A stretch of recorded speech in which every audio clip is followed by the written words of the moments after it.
Welcome back. This is your host, Ryan Durden, and today you're tuned into Momentum Media Success Talk, where we discuss courage, leadership, what it takes to succeed, but most importantly, personal development. Today on the show, we have Jocelyn Kuhn. Jocelyn is a transitional coach, speaker, and author that helps people transition from loss of a family member to divorce and through a career change. She has a book out right now called Thriving Through Transitions, and her main focus is to reach 1 million people and help them through adversity. So Jocelyn, tell us a little bit about yourself, where you come from, and how you grew up. So I grew up in an amazing family. I'm from Portland, Oregon, or Hillsboro. It's a little town outside of Portland that nobody really knows. But I've lived here my whole entire life. And I am the oldest of 5 kids. And my parents were just incredible people. And we were all very involved in our community and sports and all of those types of activities. We all went to these great schools. And then when I was 19, I found out that my dad was living a whole separate life. Oh, wow. And he was actually a drug dealer. Ooh. And his whole business was a front for all of that. Okay. He had another girlfriend and a house. And so anyways, life got flipped upside down very fast. And my parents ended up getting divorced as a result of all of the stuff that had been happening. Mm-hmm. My dad got indicted for all of his criminal activity stuff. And then it took about 2 years to get to his sentencing. And during that time, it was chaos. It was complete. Just like every day. I mean, there was news articles and just was like a complete 180 for my family because we were always like a pillar in the community type family. Right. And so how did that affect you? I went through 3 years of my life where I literally worried about everything every day. Yeah. I was constantly stressed. Not only was this all going on, but I was the only kid that was over the age of 18. So I actually had to go talk to federal prosecutors about the whole case.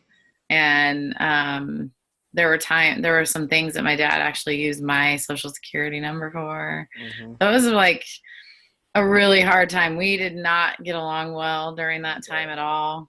Yeah. And it took about 2 years to get to the sentencing. And so that was, I guess it was about 2 years. And then when sentencing came, he got sentenced to 5 years in federal prison. Mm. And unfortunately, he passed away unexpectedly the weekend before he was supposed to turn himself in. Oh, wow. And so he had come to live with me. Yeah. And my brother tried to commit suicide the night of his sentencing. And so that led to some really healing conversations before he was supposed to turn himself in, which I look back and think how many of those conversations were, even though he kind of thought he was going away for a little while, they were very final conversations. Right. Yeah. And got some closure a little bit. Yeah. And so the weekend before he was supposed to he came actually to live with me because he was out of his lease. And the weekend before he was supposed to turn himself in, I found him unexpectedly on my couch, and he was 43 years old and perfect health. And so it kind of changed everything for me. I mean, it was the hardest thing in my life that I've ever gone through, but through a lot of help and through a lot of guidance and good books and mentors, I have realized that it has definitely by far been the best experience that I've ever had to go through. Right. And how has personal development helped you along that road? Oh my gosh. Well, so we were just talking about Unleash the Power Within with Tony Robbins. Yeah. I hated him growing up because my dad would listen to him in the car. And I was always wanting to listen to music. And I was like, God, this guy is so annoying. And he kept listening to the same thing over and over. Yeah. So I never listened to him. And then when my dad died, because he had come to live with me, I had all of his books and tapes and everything at my house. And one day I was going through everything and I came across these Tony Robbins CDs. Yeah. And I was like, oh my gosh, I remember this guy. And actually, maybe I'm in a different place enough that he would be really helpful to me right now. So Tony is all about like complete 100% ownership for your life. No matter what's happened, you always get to choose how you respond. That's it. So that was the first step for me that was like kind of leading me towards this path of turning adversity into something that I can benefit from. Right. And then from there, I just really, I mean, I'm like a self-help junkie. Like that is my drug of choice, I guess you could Yeah. say. What are some of the other guys that you listen to or I watch? listen to Or watch? Whatever. I love Lewis Howes's podcast when I have time to listen to it. I really love reading. I love Dan Millman's book, The Way of the Peaceful Warrior. That was really life-changing. That was actually probably my favorite book that I've read in the last 5 years. Oh, really? Yeah, very good. Well, I read the whole series. What was the basis on it? Like, what was the message? A lot of it had to do with just you have to go through the steps in life to get to where you are, and you don't see how all the dots connect until later on down the road. Right. And so you just have to keep doing the next thing and the next thing and the next thing. And some of them maybe are insignificant. Some of them don't really matter, but for the most part, you are going to see how all those dots connect later on as you look back. And I mean, he has so many deep spiritual principles in that book. It is just unbelievable. And he tells it in a storyteller way, so it's not like just a self-help, typical self-help book. It's very much a story. Yeah. But he talks about like the principle of one jumping jack, how we need to retrain our brain because we've lied to ourselves so many times throughout our lives. Right. Oh, I'm going to do this and I'm going to do this and I'm going to do this. And they're huge things. And then we feel like failures because we don't do them. And he talks about, why don't we just get ourselves set up to win and get our brain believing that we're going to do the things that we say that we're going to do again. Right. So, he talks about the principle of one jumping jack. Just start with one jumping jack because you want to do something that's so simple that even if you forgot all day long to do it, you could jump out of bed at night and be like, oh yeah, I got to do my jumping jack. Right. Right. And then Gretchen Rubin kind of has a similar one with making your bed every day and how that just starts you off for success. Yeah. And I love that one. That was another big like life changer for me. Yeah, that's awesome. And so talking about winning, like how did you feel when you accomplished your book? Like how did that make you feel inside? Oh my gosh. Did you get any sleep? No, I feel like I haven't slept in like a month and a half because I have been like just I can't. My brain just isn't shutting off like it should, I know. But it's been such an exciting journey. And when I was writing it, I was like, you know what? Even if nobody reads it, it's gonna be for me. It's gonna be this big thing for me. And then I started getting really positive feedback from so many people in different mastermind groups that I'm in, and so then I got pretty excited about all of that. But, my goal was always like, if this book just helps one person, I have done what I needed to do. Right. Now, luckily it's been helping a lot more than one person. And, and it's just simple. I think that sometimes like Tony talks a lot about this, that complexity is the enemy of execution. And when we make things so complex in our minds, it's hard to actually complete anything. So it's just breaking it down into the simple steps of like, okay, I'm just going to finish writing it. And then the next step, I'm going to just get somebody to edit. And then once that editor's done, if I don't feel confident yet, I went through like 3 editors before I felt confident that everything was right. And then I still went back one more time. Mm-hmm. And then I actually hired 3 different designers to work on the cover design, and like they weren't doing what I wanted. So I was like, finally, I ended up working with my good friend, and she totally nailed it exactly what I wanted. So Nice. it was just, I think if I would have felt like thinking about all of that in the very beginning, that, oh, how am I going to do this, this, and this, it would have totally held me back. But Yeah.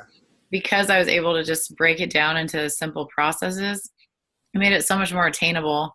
Yeah. And the book itself is written that way. Like anyone that's going through adversity can choose to use any of the tools in there, and they all stand alone or they can all be combined. I think you'll get better results if you combine more of the steps. But it's just basic principles on gratitude and abundance. And um, I wanted it to be something that's so simple that somebody can pick up and read in 2 days and go like, oh, now I can change my life. Mm-hmm. So go into detail a little bit about the book and like what it says. Yes. So I have it right here. Thriving. Exciting. So the book I wrote as a process through dealing with like things like death, divorce, career changes, but it is really applicable to any transition in life. And actually, after this UPW, I'm using it to transform my weight. So I'm going to actually go through the whole book again and use it as somebody that's reading it this time. So it's kind of exciting. That's cool. But yeah, so I wrote it. It's a 5-step process. It's very simple and straightforward.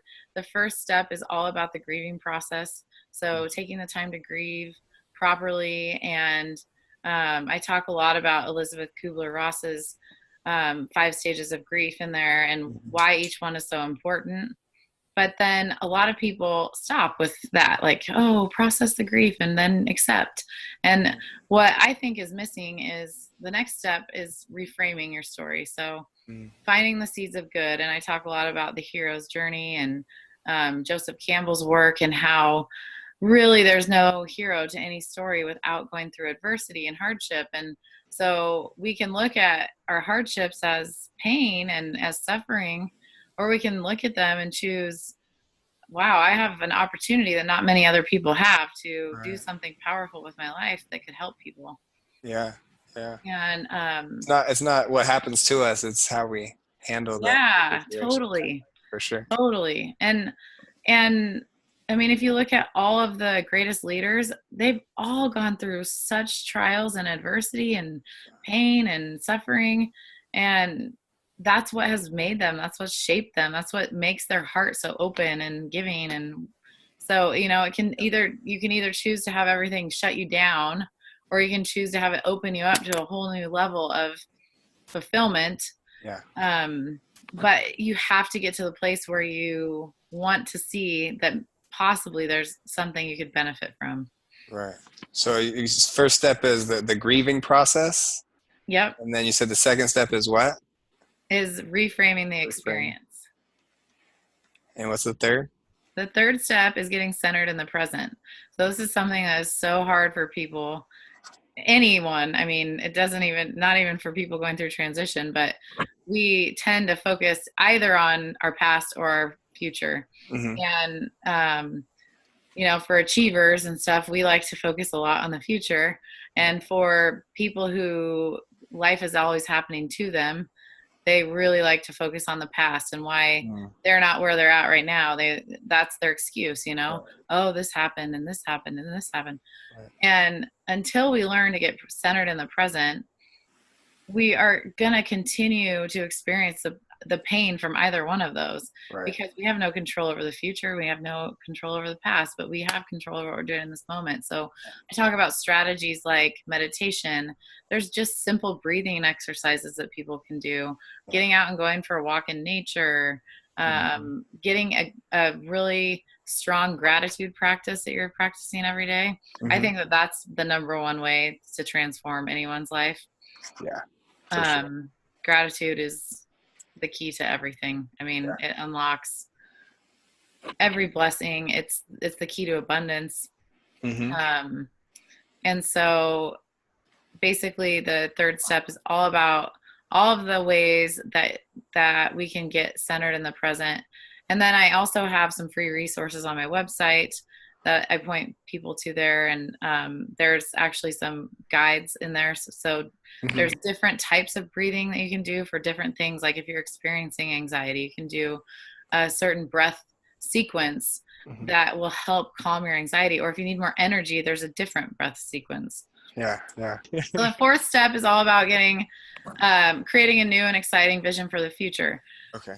So I think that that's the key piece that most people miss. When we are moving away from something, which is a transition, we're moving away from something to something different. If you've lost somebody that you love, most of the time you don't want to move from point A to point B. You want to stay in point A, and something took that from you. Or Right. if you don't want your marriage to end and it's ending because the other person is choosing that they want it to end, you're not even opening yourself up to the possibility for your new point B, Right. because you're so stuck on wanting that point A to stay in existence. Right. So I think it's super important to do a lot around life visioning and really asking yourself at the end of the day, what do you want your life to stand for? And there's several different activities in there that I point people to. One of them is just writing out a speech as if you're somebody giving a speech at your own 80th birthday party. Mm-hmm. And that's a really profound one, because it really points you to your guiding beliefs and values and what is important to you. For sure. And I talk a lot about finding your why, finding your purpose. I talk about goal setting, but only in the context of helping. Goals should always just help you move toward your vision. Right. I think a lot of people set these empty goals, and then they're like, oh, I don't feel like doing that anymore. Yeah. But if your goals are attached to a really strong why, Mm-hmm. you'll actually achieve them. So I talk about the way to set goals properly and to get the most out of those goals. And then I talk about affirmations and how kind of traditional methods of affirmations weren't really working. Yeah. And now people are really discovering. There's a great book by Greg Kuhn, and we're not related, but same last name. And he's a quantum physicist, and it's called Build a New Belief. Mm-hmm. And he talks all about how there's no place that they've ever discovered in the brain that is actually where you form decisions. So like there's no part of the brain that's making decisions. And what they've discovered is it's actually the heart center that makes the decision, and then our brain just validates it with all the reasons why. So that's why we can like fall in love with somebody that we know is totally all wrong for us, because our heart made that decision, and then our head starts going like, oh, I know that they're not my normal type, or I know that this, I can see this issue, but it's okay because they're gonna change it. So really what he talks about in the book is how the only way to truly change our life is through our subconscious thought patterns, which is accessed through our feelings. Right. And so basically everything that we do to change has to point back to, is this changing how we feel on a daily basis? Because when we start getting into a higher vibration of feeling, we start living life at that new level. But we can't think our way into change. What are some of like the strategies that you can use to change how you feel? Like if you're just feeling in a funk and you just don't want to do nothing, you just want to, you don't want to work. Like, what do you do? One of the quickest ways that you can always change is, even if you only have $5, you can go and buy somebody a coffee. Mm-hmm. You can go and talk to even if you have no money, you can go talk to somebody, maybe homeless, that's on the streets, because they're dying to feel like a human being. Mm-hmm. And so many people walk past them every single day and just ignore them. And what you find is it feeds your soul so much that you'll continue to want to crave more and more experiences like that. I think giving is one of the quickest ways that we can change our whole outlook on any given day. Exercise is proven to do that as well, because it's really hard to keep thinking about how pissed off you are when you're running, because you're just trying to barely, like breathe through the the whole experience. So exercise is another way. Gratitude is obviously another one that if you can force yourself into getting into a grateful state, it's a little bit harder because it's it is forcing yourself to change your thought patterns, and if you're not wanting to, then it probably won't work. Right. But the other way, going back to Tony Robbins, he's an advocate, and if you go to any of his events, he primes and primes and primes you for this basically feeling filled experience. Like the whole time that you're there, it's feelings. It's there's some stuff, yes, that's intellectual, but so much of it is like dancing and screaming and jumping up and down, and just the action of jumping actually gets your endorphin spiked. So you start feeling better. Yeah. So it's definitely things like that, I think, are the best way to go about it. Okay. I think giving is probably the easiest way to get yourself out of a funk. Number one is giving. Yeah. Okay. Cool. I like it. Yeah. So what's number 5? And then number 5 is, it's a pretty obvious one, but it's to take action, take intentional action. Yeah. And my belief is very strong that, and the book is actually designed as a workbook also, because I don't think that people need more information. I think people need take action, steps that they can take to act and move toward where they want to go. So I feel like, you know, you can read all the good books in the world, and one of my trainers actually had this great quote: if knowledge were enough, we'd all be skinny, rich, and happy all the time. Yeah. And obviously we're not. So it's not like the knowledge part will not do it for us. It has to come from the mindset of always having to take action toward what we want. Yeah, you said it's obvious, but like I don't really think that it is, because nobody's taking action. Like people are reading books and sitting twiddling their thumbs on their cell phones, but nobody's actually working. So and there's a lot of things that you can do if you're one of the, like, if you're that type of person that is, it's hard for you to take action. Get yourself a coach, or get yourself an accountability partner, or join a mastermind group. There are so many ways that you can start building some support around you, because if you haven't been doing this kind of stuff, yes, it is going to feel like overwhelming at first. And sometimes it'll feel like, oh, I don't really need to do that today. Yeah. I mean, I've been coaching now for like 2 years, and I still have 3 different coaches that I work with on 3 different things. And for sure. I find so much value in that, in those relationships. And I am in several mastermind groups, because when you put something out and you say, I'm committed to doing this, and it's not just you and you're not just internalizing it, all of a sudden now you have to do it. One example from this weekend, I don't know if you're familiar with Siri Lindley. No, not really. She was the number 1 triathlete in the world. Okay. She actually speaks on Tony's stage at his events, and she's done just some incredible things with her life. And so she's just this amazing, inspirational person. She didn't even actually ever start running even until she was like 23 years old. Oh, wow. So it wasn't like she was like trained and primed to be this triathlete all-star, Had to work for it. Yeah, she had to work real hard for it. Yeah. And so for me this weekend, one of the big commitments that I made was I'm going to lose 35 pounds in the next 90 days. Nice. And I happened to be down on the floor in the front row at this event, and Siri was like in the chair right about 4 seats down from me. And your phone went off. Yeah, sorry, I'm like, I don't know what just happened.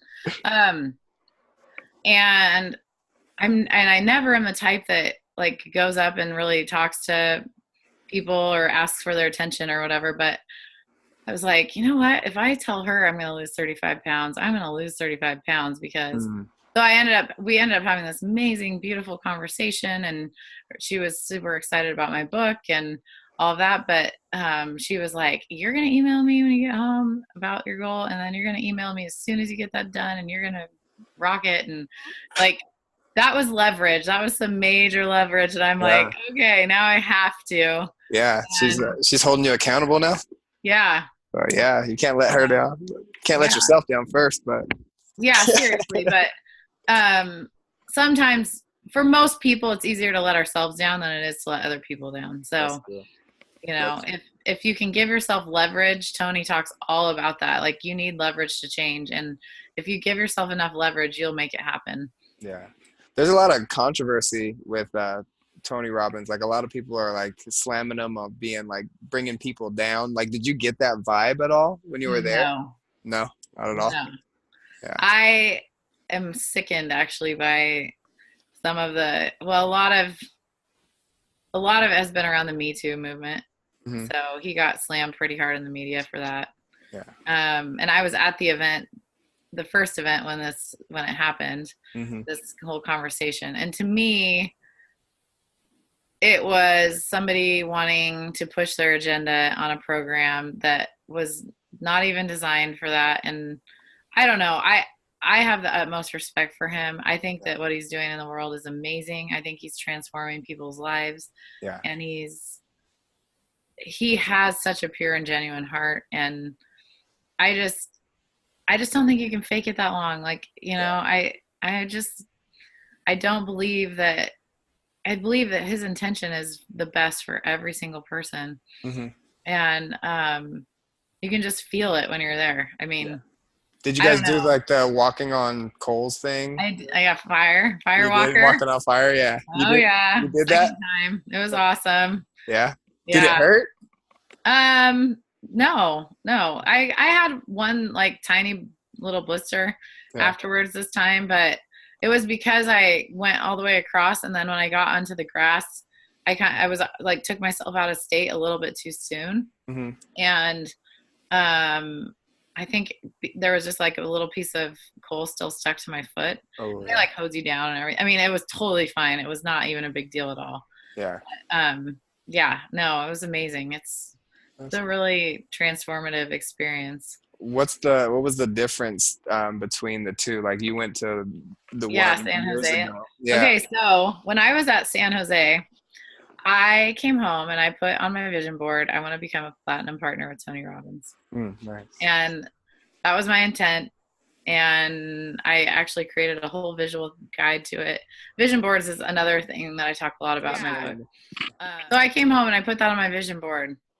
And I joined a mastermind group and I was committed to my goals. So he has these set two intentions, and I set those two intentions and really like I just was so fully committed, deep dived into the mastermind thing, and um, ended up having an opportunity to. I was going to California to actually do a live meet for one of the mastermind groups that I was in, Hmm. and then one of the trainers that put together the mastermind, she just was so excited and loved my energy and was super excited that I was crushing my goals and all that.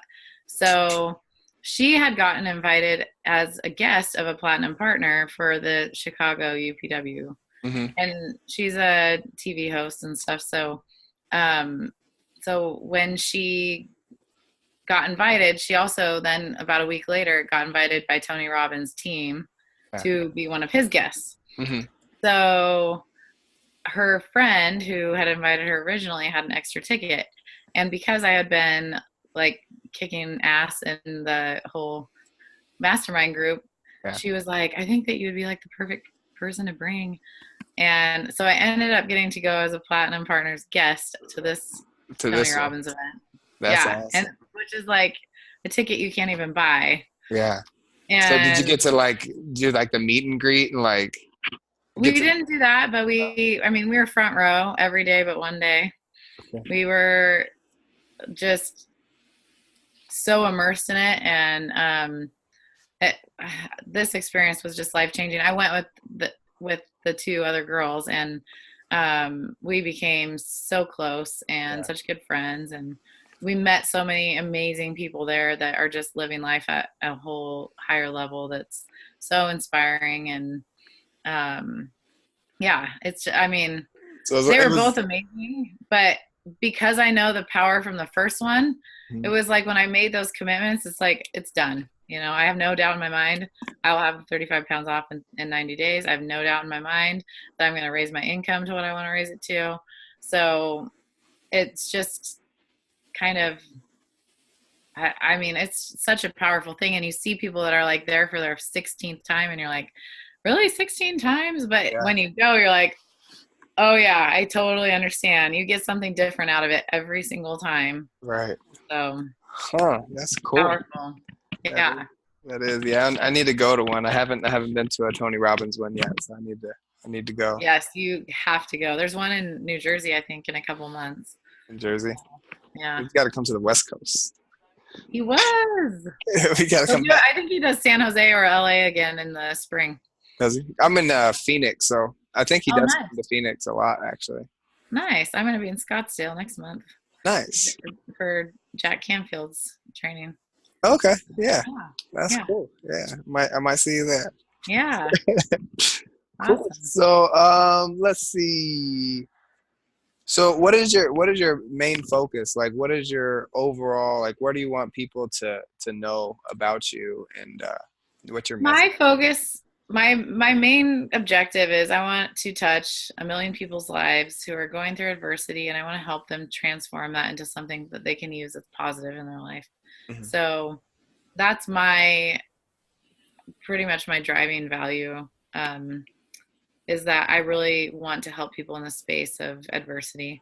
And I think it's hard for some people, if you haven't gone through something difficult like that, it's hard for people to connect with you. And I feel like Mhm. God gave me these experiences. I've been through a divorce and I've been through death.